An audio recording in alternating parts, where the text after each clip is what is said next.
Hello दोस्तों, आप सबका स्वागत है मेरे चैनल पे। आज हम सीखेंगे कि ASP.NET कोर में कैसे सेशन को सेट और रिट्रीव करें।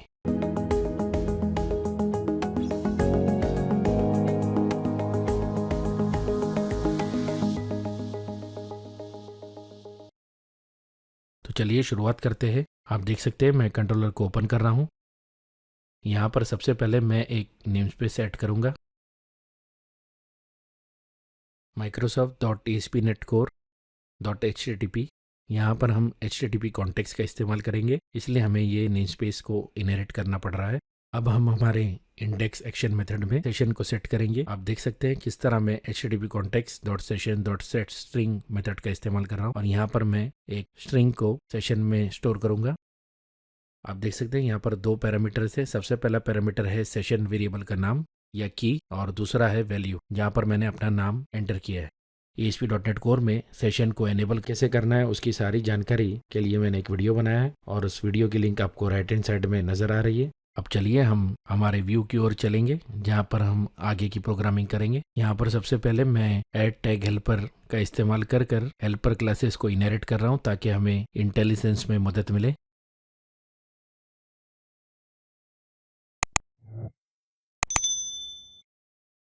अब बॉडी टैग के अंदर मैं फॉर्म ऐड कर रहा हूँ। फॉर्म में मैं कुछ एट्रीब्यूट्स को सेट करूंगा। सबसे पहला है मेथड, यहाँ पर मैं पोस्ट सेट कर रहा हूँ।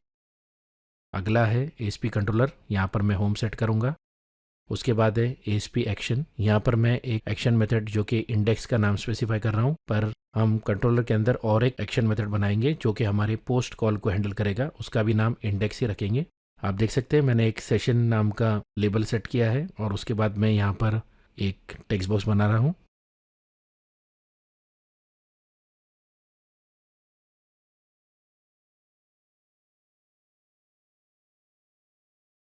उस इनपुट टेक्स्ट बॉक्स का मैं नेम एट्रीब्यूट सेट कर रहा हूँ, सेशन नेम, ताकि हम उसे कंट्रोलर में आइडेंटिफाई कर सके और उसकी वैल्यू रिट्रीव कर सके।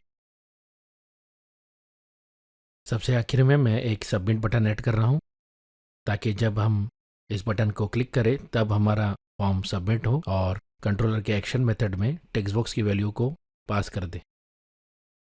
तो इसी के साथ हमारा व्यू का पार्ट कंप्लीट होता है। अब हम चलेंगे फिर से कंट्रोलर में, जहाँ पर हम एक और एक्शन मेथड ऐड करेंगे इंडेक्स नाम से।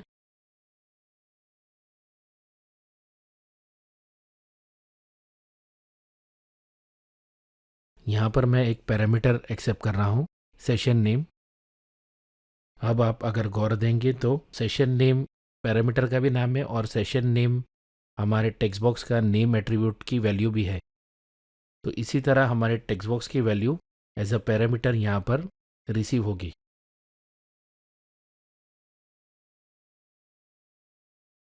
उसके बाद आप देख सकते हैं मैंने व्यू डेटा ऑब्जेक्ट का एक वेरिएबल बनाया हूँ और उसके अंदर मैं सेशन की वैल्यू रिट्रीव कर स्टोर कर रहा हूँ। और सेशन की वैल्यू रिट्रीव करने के लिए मैं HTTP context.session.getString मेथड का इस्तेमाल कर रहा हूँ और उसे मैं सेशन नेम वेरिएबल पास कर रहा हूँ।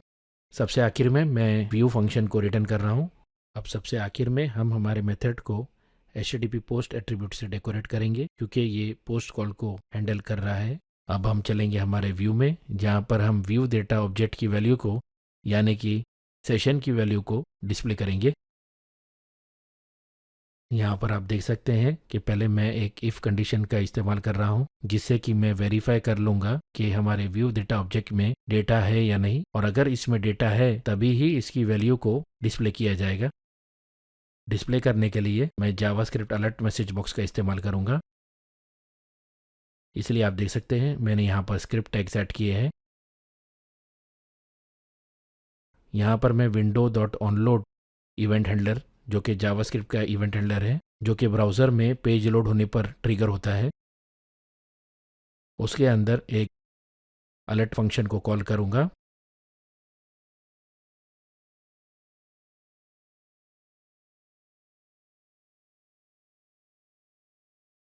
आप देख सकते हैं अलर्ट फंक्शन के अंदर रीजर सिंटैक्स का इस्तेमाल करके मैं व्यू डेटा ऑब्जेक्ट की वैल्यू को रिट्रीव कर रहा हूँ और इसी के साथ हमारा प्रोग्रामिंग पार्ट पूरा होता है और अब हम इस एप्लीकेशन को रन कर चेक कर सकते हैं। आगे बढ़ने से पहले मैं आपको बताना चाहूँगा कि इस वीडियो पर आर्टिकल मैंने ऑलरेडी पोस्ट कर दिया है। डिस्क्रिप्शन में दी गई लिंक के जरिए आप उसे जाकर चेक कर सकते हैं। साथ साथ वहाँ पर आपको सोर्स कोड की डाउनलोड लिंक भी मिल जाएगी। और यदि आपको इस ट्यूटोरियल के रिलेटेड कोई डाउट है तो आप हमें फोरम पर पूछ सकते हैं। आप सभी से निवेदन है कि आप मेरे चैनल को सब्सक्राइब करें और बेल आइकन दबाना ना भूलें। तो यहाँ पर टेक्स्ट बॉक्स में मैं पर्सन ऐड कर रहा हूँ जो कि सेशन वेरिएबल की वैल्यू है, और आप देख सकते हैं उसकी वैल्यू यानी कि मेरा नाम डिस्प्ले हो रहा है।